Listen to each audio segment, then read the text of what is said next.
मल्ल्या, उसका बेटा सुजय मल्ल्या अमेरिका में मैकेनिकल इंजीनियरिंग पढ़ रहा था। जब देखो तब वहां लैब में कोई ना कोई मोटर को वो टेस्ट करता रहता था। सुजय पढ़ाई पूरी करके अपने गांव लौटा। उसने देखा कि घर में बहुत सारे चूहे घूम रहे हैं। Dad, what's this nonsense? ये क्या है? चूहे यूं मन मर्जी से घूम रहे हैं? I don't like this. बेटा, गांव में और खेतों में और खासकर हम जैसे किसानों के घरों में चूहे घूमते रहते हैं। ये तो ऐसा ही है बेटा। ये हमारे बोरियों में से अनाज खाकर जीते हैं। ये तो मामूली बात है। इसकी तुम चिंता छोड़ो। पर सुजय ने खूब मेहनत करके एक इलेक्ट्रॉनिक चूहादान बनाया।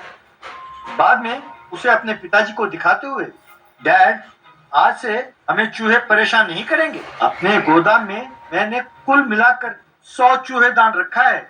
एक चूहादान बनाने के लिए 50,000 रुपए खर्च हुआ है। हर दिन कम से कम 100 चूहे इन चूहेदानों में फंसेंगे। कैसा है मेरा आविष्कार? बेटा, तुम्हारा दिमाग या अकल है? मैंने सोचा कि तुम अमेरिका में पढ़कर आए हो तो कुछ अच्छा ही सीख कर आए हो, पर लगता है जो थोड़ा बहुत दिमाग था वो भी तुमने वहां गंवा दिया। एक चूहादान 50,000 रुपए, यानी 100 चूहेदान का तुमने 50 लाख खर्च किया। अरे इससे अच्छा तो 4 बिल्लियों को गोदाम में छोड़ देते तो सारा काम हो जाता ना बेटा। वैसे भी उन चूहों से हमें कोई नुकसान तो है नहीं बेटा। उसके लिए तुमने 50 लाख खर्च किए, बेवकूफ। डैड, कोई भी वस्तु का आविष्कार करने में पहले ज्यादा खर्च होता है। उसकी उत्पत्ति बढ़ेगी तो कीमत भी गिरेगा। आप जैसों को समझाने पर भी आप नहीं समझते। मैं ये चूहेदान का फैक्ट्री लगाना चाहता हूँ। मुझे 10 करोड़ का निवेश दें। 10 करोड़ तो क्या, मैं तुम्हें 10 रुपए भी नहीं दूंगा। आइंदा ऐसे बेकार की खोज करके मेरा दिमाग खराब मत करो। कोई काम ना करके तुम घर पे आराम से बैठकर खाओ, यही बहुत है, कहकर गुस्से में वहां से चला गया। पुअर ओल्ड मैन, मुझ पर और मेरे काबिलियत पर आपको भरोसा नहीं है ना? बताता हूँ। आपको ही नहीं, इस दुनिया को दिखाऊंगा कि मेरी काबिलियत क्या है। एक दिन अजय मल्ल्या अपने परिवार के साथ कार में रवाना हुआ। वो कार यूं थोड़ी दूर चलते चलते एक नदी के पास रुकी। वहां पर नाव में वो लोग नदी पार करने लगे। नाव में जाते हुए अजय, बेटा सुजय, अपने कारोबार में जब भी मुझे टेंशन हो जाता है तो मैं यूं ही सैर के लिए निकल जाता हूँ, तब मेरे मन को चैन मिलता है। ये बात सुनकर सुजय सोच में पड़ गया। एक दिन सुजय एक कार में अजय के पास आया।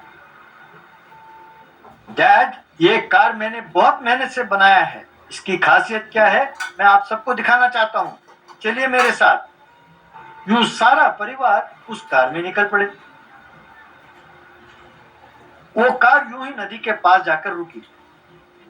डैड, मैं जानता हूं कि आपको नदी में सैर करने का खूब शौक है, इसीलिए ये कार मैंने खास तौर पर बनाया है। आप ये जो हर बार यहाँ तक कार में आकर उतरकर फिर नाव में चढ़कर आप नदी पार करते हैं, ये सब नॉनसेंस अब से बंद। इस कार में बैठे ही आप नदी में सैर कर सकते हैं। इसे बोट कार कहते हैं।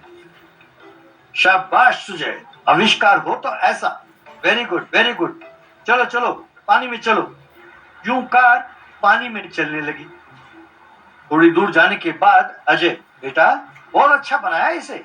वैसे इसके लिए खर्च कितना हुआ? पैसे कहाँ से मिले?